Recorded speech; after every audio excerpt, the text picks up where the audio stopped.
Ungwame bundu ya Kongo. Ungwame bundu ya Kongo. Ungwame bundu ya Kongo. Ungwame bundu ya Kongo. Kikole kukongo ya mwenyiko. Ina ya tela mane mumbanywe. Mukuluza kanda ya Kongo. Mukuluza kanda ya Kongo. Vita kukongo ya mwenyiko.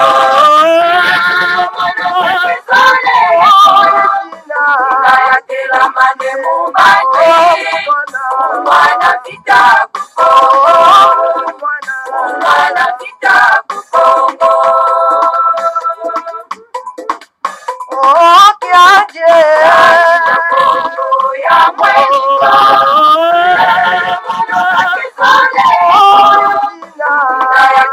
Mane mumbanywe.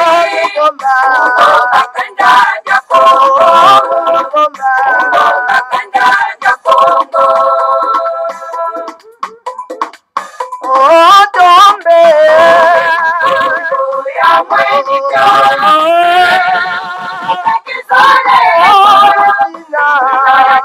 Mane mumbanywe. Mugomba tembe kukongo. Mugomba tembe kukongo. Ungwame bundu ya Kongo. Ungwame bundu ya Kongo. Ungwame bundu ya Kongo. Ungwame bundu ya Kongo. Ungwame bundu ya Kongo.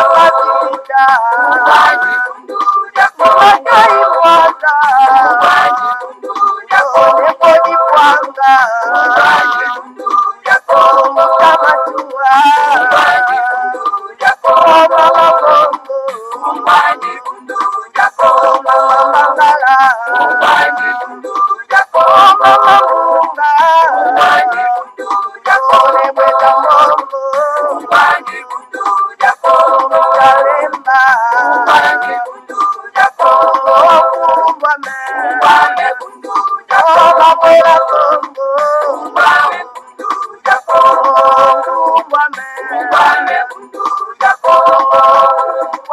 Ungwame bundu ya Kongo.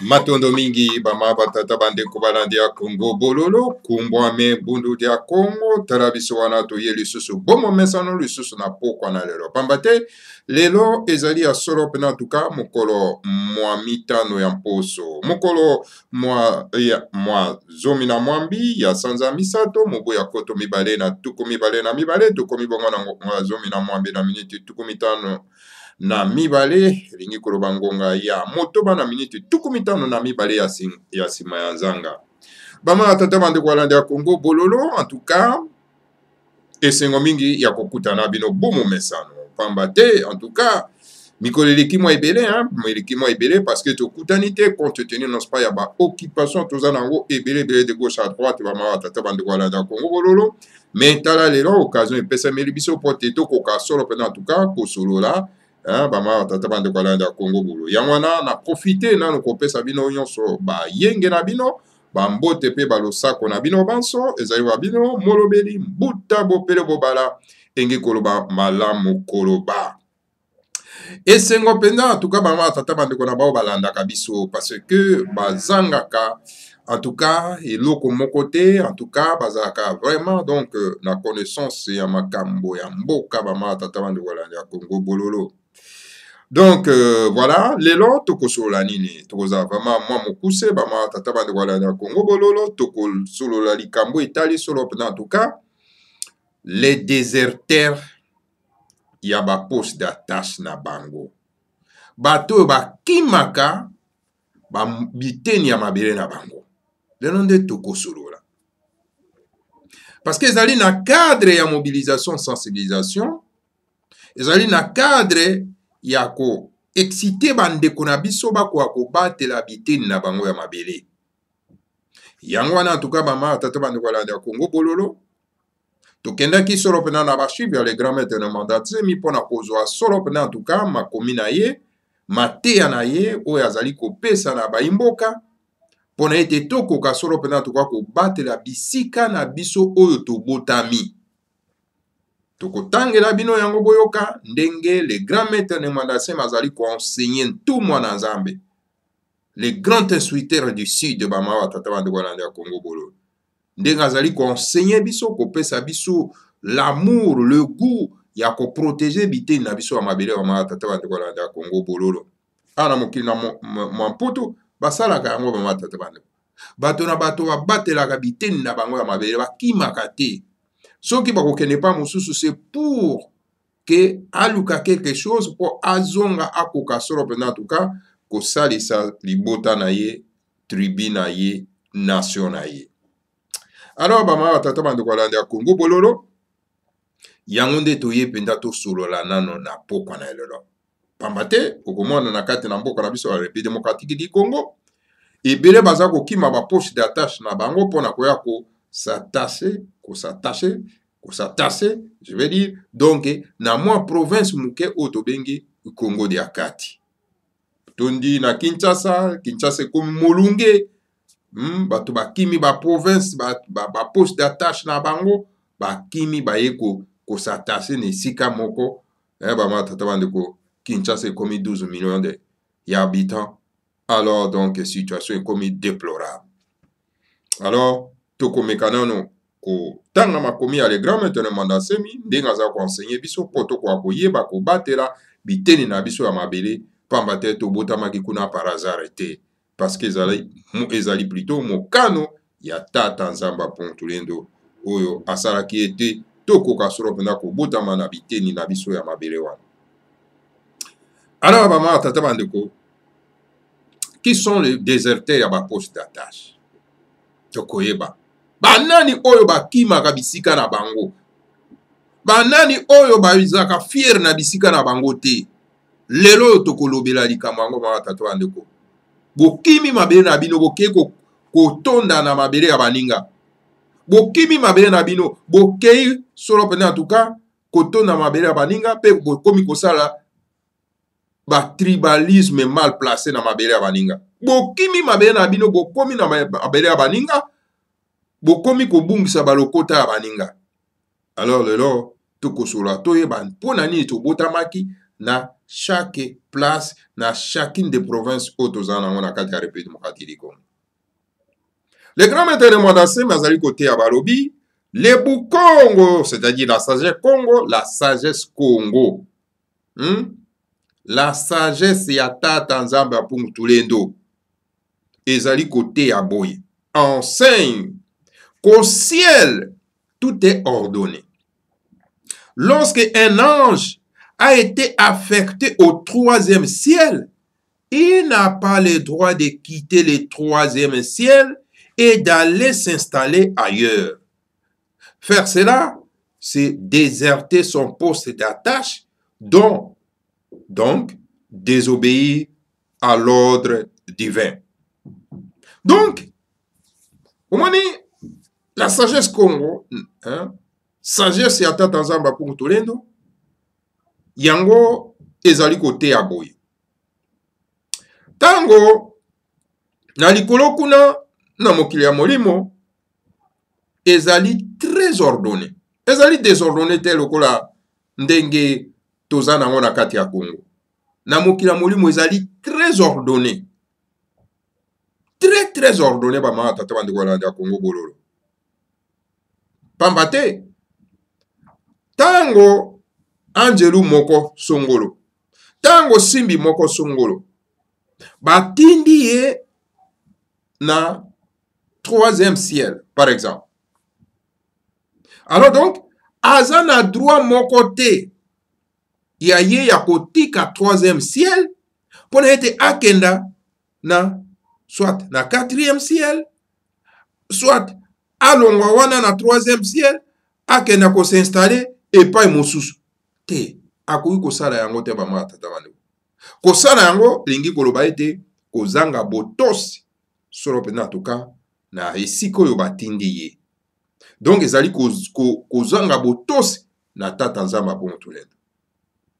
Yango wana donc tout moyen soki batindi ye na esika songolo akoki kotika esika wana batindi ye te po akende pa mosusu. Ekoki kosalema te. Yango nakomona bacolonisateur bayaki kokosa biso babike non Yesu batindaki ye na Israël et pas bayuda baboye alors donc ye wana ake na ye et pas mosusu. Bakoki kosala yango te. Na likolo ezali organisé. Bakoki kosala yango te ezali lokuta monene. Lokuta pona kobungisa bino. Soki bino boke koyamba Yesu. Oyo mission ezalaki seulement na kati na bana bayuda toloba entre guillemets hein et que kuna baboye ya yende para bino donc azana ye déserteur ya poste d'attache na ye donc bino bokoki koyamba ye te boko yamba ye déserteur te c'est un déserteur ozomona alors soki moto abengi pasteur a enseigné bino makambo etali Jésus alors donc c'est un pasteur escroc vous comprenez donc un vrai Jésus akoki jamais ko quitter sikoyo batindaki ye pour na mission na ye pour être akokokene pas mosusu. Donc voilà, na likolo ezali bien organisé ba matata bande balanda Congo bolo. L'Afrique kachopa se débat dans des problèmes inextricables. Pour l'aider, le ciel lui envoie 30 savants, 30 grands cerveaux qui viennent naître en Afrique. Nakati ya kachopa tozana ba problème belé. Hein? Toza kolela mikolo so toza kolela. Alors donc, mokili ya molimo emoni kolela na biso etindi par exemple basava bato ya mayele tuku misato. Po ete bato na bwanya na mayele bako koya kosunga solo penda kachopa. Baya kobota mapona kosunga kachopa. Mais qu'est-ce qui se passe après? À peine leurs études terminées, ces savants dont le poste d'attache est l'Afrique quittent ce continent et vont s'installer dans des pays industrialisés, soi-disant pour les raisons de meilleures conditions de travail. Batindi basava wana pona ete basunga kachopa po etelema. Alors, bango tango basisi ba étude na bango basali nini? Ate biso toke na biso na mokili na mpoto po kuna na mokili na mpoto bakopesa biso salaire ya malamu alors toko vivre malamu na mabota na biso. Tala likama oyo bana na kachopa bazali kokutana na yango bama tata bande walanda Congo bolo. Pour le ciel qui les a envoyés en Afrique, ces messieurs sont des déserteurs qui ont abandonné leur poste d'attache. À cause d'eux, l'Afrique continuera à pleurer par manque de savants alors que le ciel les lui a déjà ordonné. Donc voilà.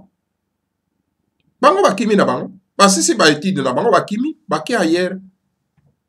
Bakomi ko baki na États-Unis, baki na France, baki na Afrique du Sud, baki wapi, bakomi ko manifester potentialité na bango wana, ko pesa moto na bamboka wana ekomi ko progresser et l'Afrique ezobe kozonga sima likolo na bango.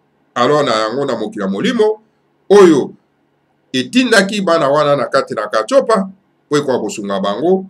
Alors ba misi wana bazali ba déserteur ya ba poste d'attache na bango parce que ba abandonné bisiko oyo batindaki bango pona ete ba evre pona développement ya continent na bango bama atatu bando.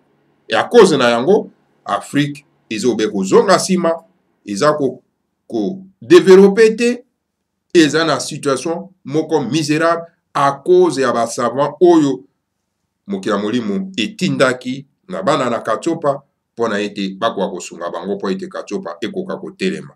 Alors tala bana kachopa bakomi kolela par manque ya ba savant alors que moki ya molimo esetindelaki bango basavant oyo bakoki koevre mpona développement ya Katiopa. Le Boukongo enseigne qu'on ne vient jamais naître au hasard dans une tribu donnée, car chaque année, chaque âme, je veux dire, un an est envoyé naître expressément dans telle tribu, c'est-à-dire la nationalité, qui a à cette terre ancestrale, dans telle province, par un groupe d'anges chargés de naissance. Les grands maîtres de Monase Malobi, Nabu Congo, c'est-à-dire la sagesse congolaise, te abiso ete, toyaka kobotama par hasard ete na bisiko tobotami. Yo mongala obotami par hasard ete na siko botami. Yo obotami par hasard ete na place obotami. Yo mongo obotami par hasard ete na place obotami. Yo moluba obotami par hasard ete ezali par hasard ete oza moluba. Eza par hasard ete ozala monande moemba etc. Eza par hasard ete. Jamais eza par hasard ete. Na Bukongo bazali kote ya biso bongo bama tata bandeko landia Congo bololo. Donc amenyo surtout oyeyaka kobotama. Donc eye kobotama expressement na kata libota songolo libota pakala ou ezwa nationalité songolo nationalité pakala na mabele ya bakoko wana na province songolo na province pakala ezali ba bisimbe ya création et guida kabango po ete bakenda kobotama na bisika wana. Siko babotama kana bisika wana pona nini ba mama tata bandeko? Pona nini babotama na bisika wana?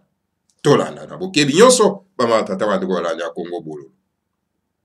Votre tribu, votre province d'origine est votre poste d'attache à partir duquel vous devez rayonner et donner votre bon particulier à votre province d'abord, puis à votre pays et enfin au monde entier si vous êtes une âme d'élite. On a dit que nous avons et sengali kozwa mate ya oyo ba mama tata bandeko balanda Congo bolo. Tobotamaka par hasard ete. Tozalaka guidé na moki ya molimo po tokenda kobotama na libota songolo libota pakala. Ozomona?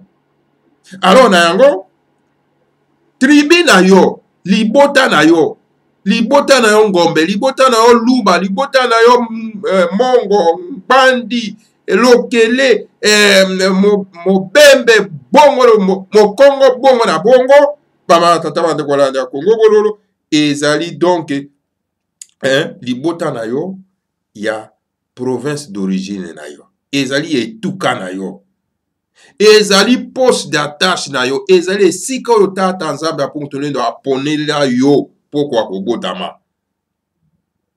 A partir ya bongo pama tata bandeko esika oyo okoki solo pena kopelisa mwinda na don oyo tata nzambe apongelendo apesi yo po ete okwa kosalela yango na province na yo d'abord.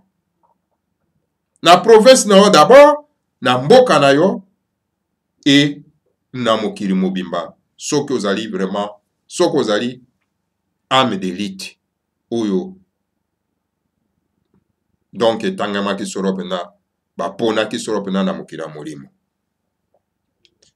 Fuir votre province d'origine et aller s'installer anarchiquement ailleurs, c'est déserter votre poste d'attache et ainsi frustrer le plan du Seigneur à Congo pour vous-même et pour votre région. Qui va se mettre à reculer, faute de quoi? Faute de bras et de cerveau pour développer cette région, qui est votre État autonome, la terre de votre ethnie.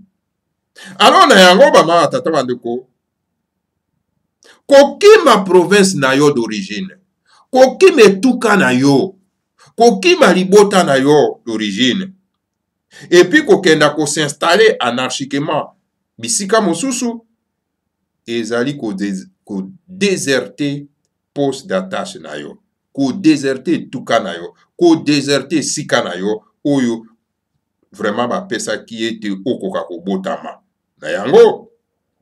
Na ntango yo kimi esika na yo wana oyo etangemaki te okoka kobotama, yo kimi yango, alors yeba yango te ofusre solo pena tuka bama tata bandeko balandi ya Congo bololo le plan ya tata nzambe ya Pongo Tulendo. Osumuki, obuki lisumu, obuki lisumu, obebisi, obebisi mobeko, obebisi, obebisi plan tata nzambe ya Pongo Tulendo pona yo moko. Et puis bama tata bandeko pona mboka na yo na eteni no ya mabele oyo epai wapi esengeli ke ekoka kotombwana kasi ekomi korekile faute ya nini? Faute ya bato oyo bazanga mwanya mpe mayele oyo bakoki kodevelope eteni na bino ya mabele. Alors na yango bama tata bandeko okomona ete mboka na yo eteni no ya mabele ezongi nsima, ezongi nsima, libota na yo ezongi nsima. Pona nini? Yo moto ya mayele oyo batindaki na libota na yo po ete okoka kodevelope yango, yo kimi, alors province na yo ezongi nsima, ekomi na pauvreté, ekomi kosouffrir, vraiment ekomi na pasi. Pona nini? Parce que ba elite bakimi poste d'attache na bango. Bama tata bandeko balandi ya Congo bolo. E bino ba oyo bokimi ba poste d'attache na bino bolanda mateya oyo pona ete bokoka solo pena tuka kovanda pe kozonga na ba poste d'attache na bino pona kodevelope yango, pona kobongisa yango. Mama tata bandeko balandi ya Congo bolo.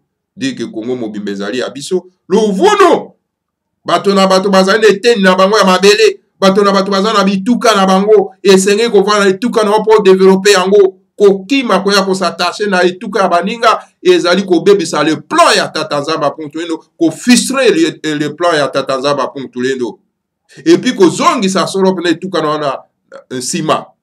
Yo moluba okotika Kasai oye s'installer na Kinshasa, otondisi Kinshasa okomisi yango molunge. Alors ezali kofistre le plan ya tata nzambe ya Pongo Tulendo. Osumuki yo ngombe okimi eteni no ya mabele po ya kotonda na kati na Kinshasa. Kinshasa ekoyi molunge likolo ya bamongo, bangala, bangombe etc.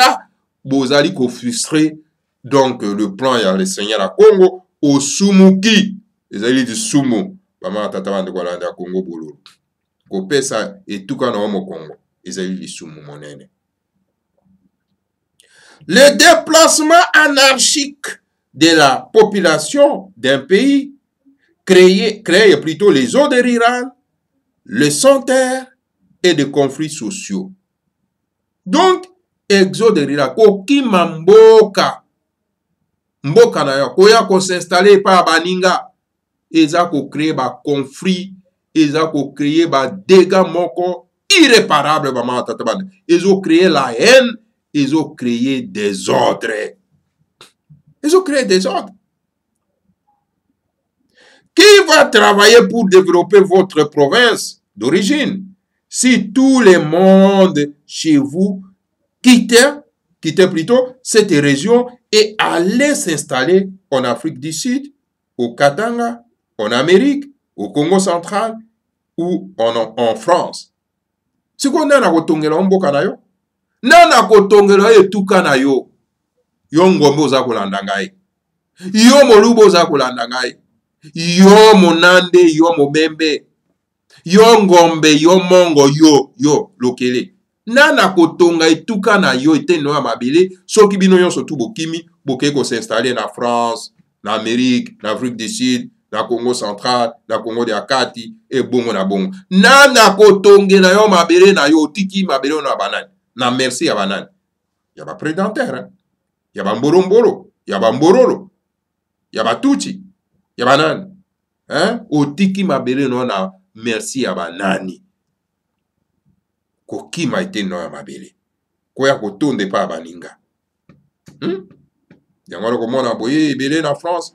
Bako maltraité bino bo crier au di racisme. Bango bazo battre mabele na bango. Boye na Allemagne boye ko s'installer. Bo bosani ete na bino mabele. Bo pesi yango mokongo. Alors tango bango maltraité bino bo crier au racisme. Alors qui la faute? Bango bazo battre mabele na bango. Bama tata bande kola ya Congo bolo. To battre la mabele. C'est-à-dire to vendre pas na biso so qui peut to bimi ezali te que to pesa mabele na biso mokongo. To luka les moyens oyo ekoki kosala ke to développer epa na biso. Oso mwa ba tracteur otindi hein ezo kosala bilanga. Alors il faut contribuer na développement.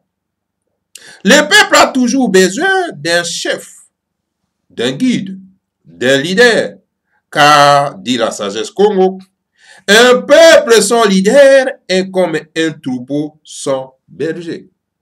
Peuple a toujours besoin de mokambi. Mokambi fazala wana pona ko guider peuple na ye. Alors peuple azangi mokambi aza lokola moto banyama bazangi donc hein un berger.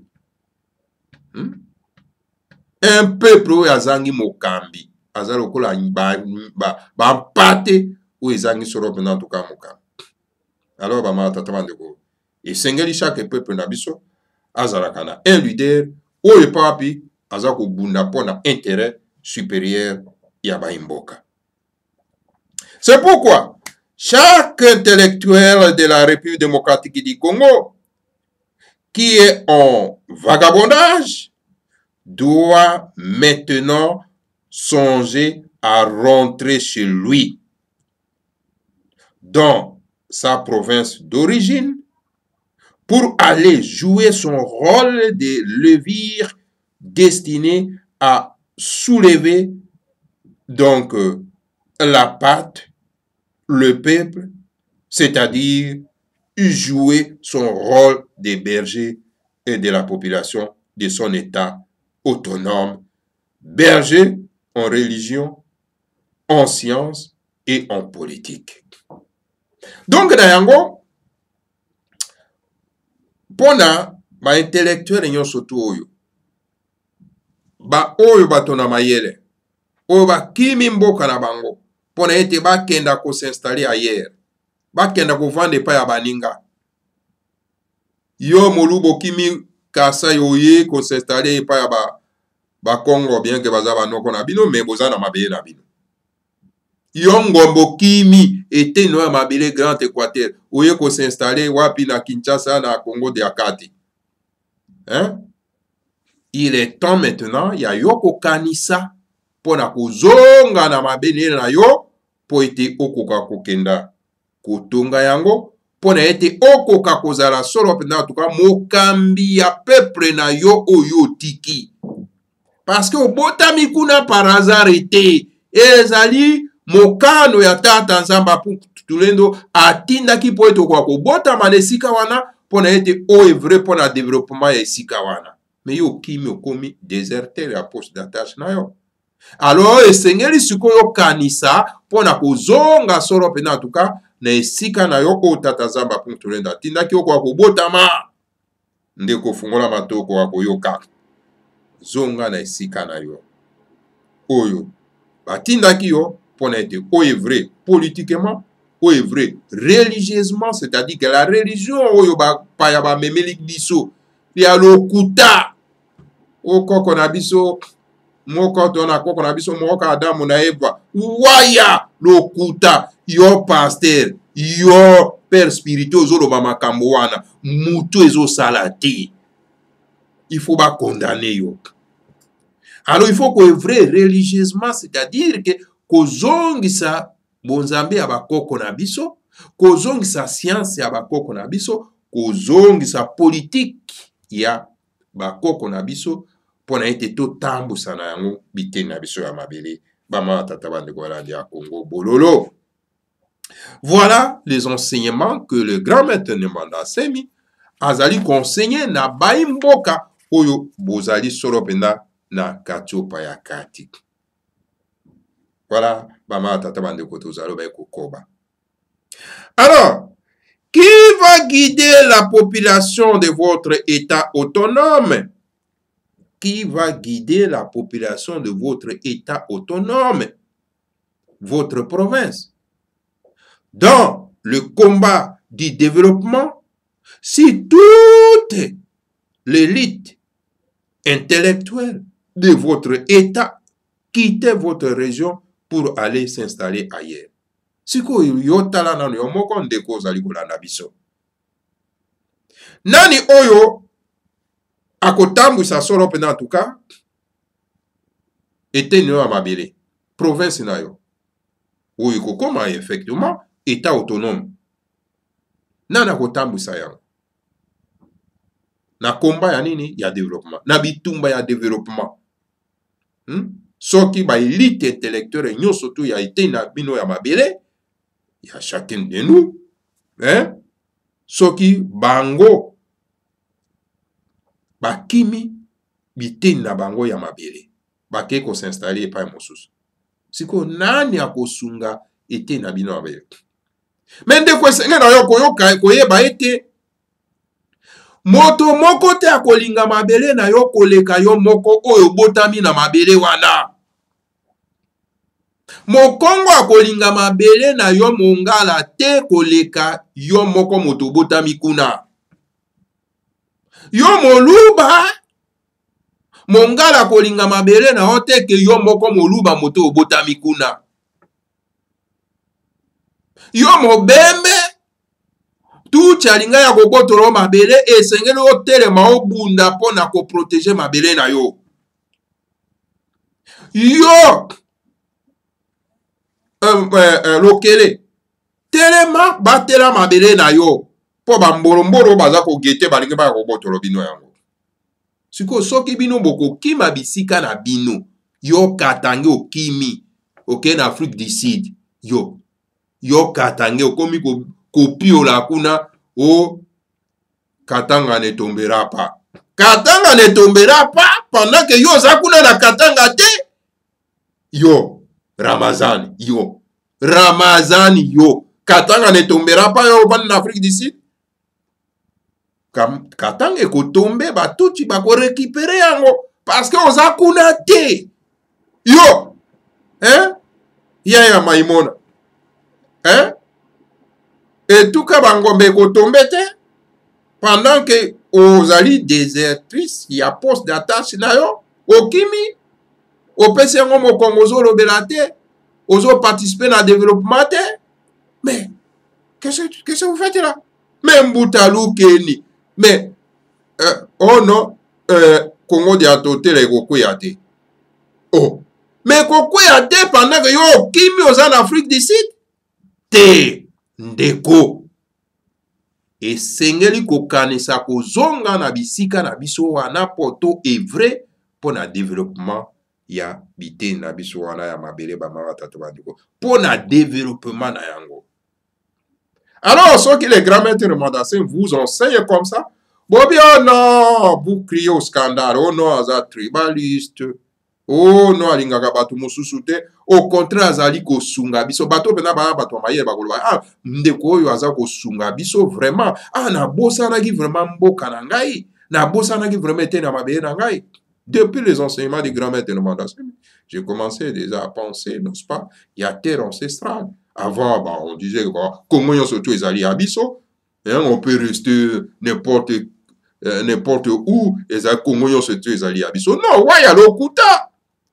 Comment on peut se bota na habiter ni on se trouve en boka. Et ça n'a kate. O bota mi ne teni na yo na etuka na yo. Ozali ngombe etuka na yo ezali kuna na Grand Équateur esengeli o evre pour être au développé. Voilà les enseignements du grand maître de Manasseh. Il nous donne le goût, il y a qu'on protéger ma bien abisso. Koki ma bisika bituka na biso taba mbolombo bazo botoro bande na biso aboyoma bité na bango ma bele parce que ba koma ba fuya. Ba tu ya koki ma bitula.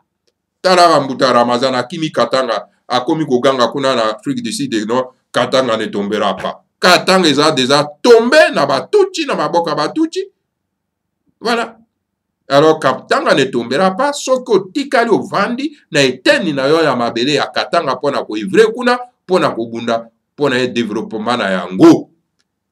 Okomona ndeko na biso oyo Bilonda Chambui aza koganga kuna na Afrique du Sud. Oh non, le Kassai ne tombera pas. Et ko tombe te pendant que yo za na Afrique du Sud et ko tombe te eza vite. Et ko tombe na maboko ya batuchi bako botolo bino yango. Et ko tombe te soki yo tikali kuna oza ko songer ya kozonga kuna pona ko développer yango, ko participer na développement. Voilà, à ce moment-là, le Kassai ne tombera pas. Alors voilà, maman, tata de Gualanda Congo Bolo, Matéa Kitoko, les grands maîtres dansés, mais nous donne pour être tozoa goût, le sentiment, il y a qu'à protéger ma belle Nabiso. On ne peut pas à la fois vouloir avoir un grand pays comme la République démocratique du Congo et en même temps vouloir fuir toutes les régions de la République démocratique du Congo pour aller s'entasser dans la plus petite province de la République démocratique du Congo. C'est anormal. Le développement harmonieux de la République démocratique du Congo exige le développement simultané de toutes ces régions. Voilà, Ingeta, Ibobo et Ibobo. Donc, les grands maîtres Manassé Marobi, en tout cas, au coquille jamais, et au grand jamais, Yakoluka, solo en tout cas, Kozwa, Mboka monene lokola la République démocratique du Congo, Ko Luka, Kozana Mboka monene lokola la République démocratique du Congo, et en même temps, Bozali ko Kima, province Nabino. Boza ko Kima province Nabino. Pona ete bokenda ko s'attacher na moi province Mukei otobengi Congo dia kati. Non, c'est pas comme ça. Et ça vraiment anormal. Le développement harmonieux, il y a République démocratique du Congo. Et ça quoi jugé solo pendant en tout cas développement simultané ya ba province nyonso tout ya biso. Ezali te ke bokenda kovanda kana ma province muka ya muke botonga ba immeuble ya grand ciel. Oyo kutu pe za ko s'effondra kaka parce que la construction est allée anarchique, alors ça ne va pas. Alors, bisiko bino boti qui est comme un gros village, talambanda qui est comme un gros village. Hein? C'est grave. Hein? Talaoyo moto babengi mutombo alias Israël na kombo ya bapaya. Ole kutu amila alata kombo ya kasa ya kananga ya mbujimai ya zo kene kolata kombo ya baninga po asala ngo publicité akenda ko installer télévision na meme na kati ya kasa po evre kuna pesa pe bande ko na misala te Congo dia kati parce que Kinshasa zali etenya mabele ya Congo dia kati. Alors sikoyo boza ko abandonner bisika na bino nani ya ko développer bisika na bino boza ko kima mes chers frères. Nana ko développer bozo zela nani moto a province mosusa ke no développer province na tantôt so boza na kati ya gouvernement mosa na bino ezali ko rêver ko pied ko yiba po ke na kotonga hier mais nana ko tongela bino bisiko ya bino. Voilà les matés des grands maîtres Manassé maza ko pesa na ba imboka poto zo aguya ko tonge pa na biso to moni matata mpo ya sali quelque chose non. À suivre Matéa, il y a le grand maître de Manassé, il a volé, mais il est allé construire chez lui, à Maniema. Voilà. Un exemple à suivre aussi. Hein? Mais bino, vagabondage, vagabond, Moussa na bino ka kotika bisika na bino, koya koyiba ailleurs pour aller construire bipa et moussous. Mais développement ya RDC koya ndengeni un grand pays. Et koya te.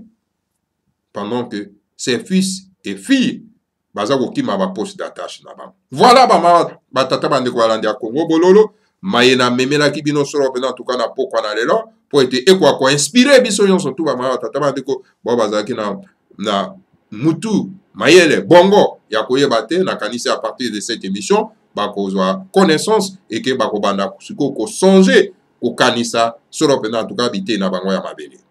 Voilà le grand maître de Mandassé, mais un grand visionnaire, hein, ou azako lakisa bato nzela, azo lakisa bato nzela. Mais ba aveugle, ba ignorant, dangereux, bazako yebate. Matondo mingi na bino banso bola dibiso, tukute na bino mbara sima bomo mesano. Que le Seigneur à Congo nous bénisse tous, bénisse les grands maîtres de Mandassé, les grands visionnaires, et bénisse la République fédérale du Congo, Ingeta, Ibobo, Ibobo. L'Afrique sera construite na lolenge ya ekipata matondo mvuka ya ntimanti afelika ya mpadi finamene tongwa kabu ya bakeluba Uluzorora batanda wa mungu tulendo Makanda maba musa mafutuka yotama Osa weni na ninga masina majikulu Kongoja bakongoja futuka kongo Uluzorora batanda wa mungu tulendo Makanda maba musa mafutuka yotama Osa weni na ninga masina majikulu Kongoja bakongoja futuka kongo Afrika ya Afrika ya pali na tuwa Afrika ya pali zina mene tuwa Afrika ya Afrika ya pali na tuwa Afrika ya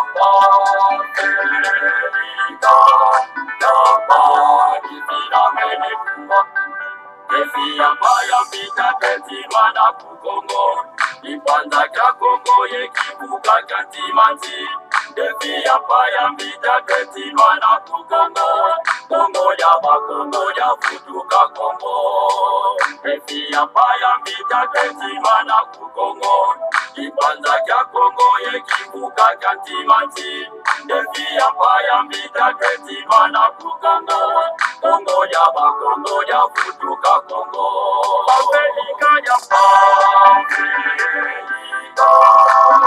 Afrika ya pali na tuwa Afrika ya pali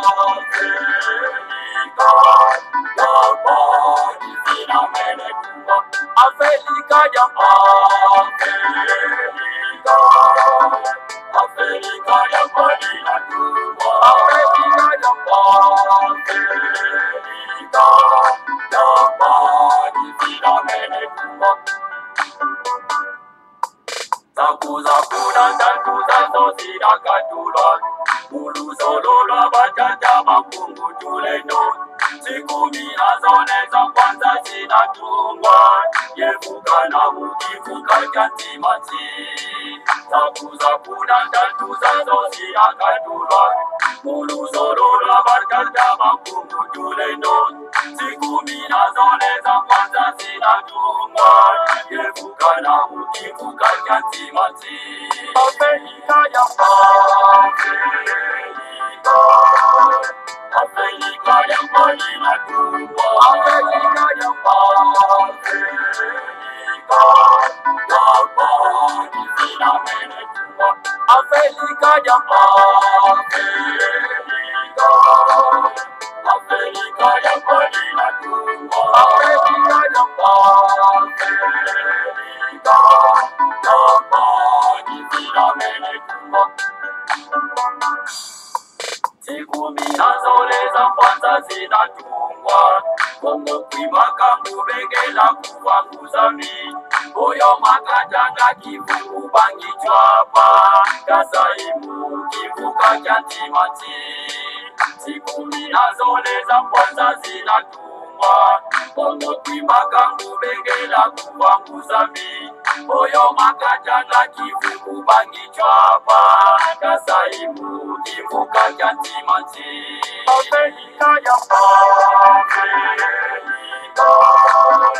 Afrika ya pali na tuwa Afrika ya pali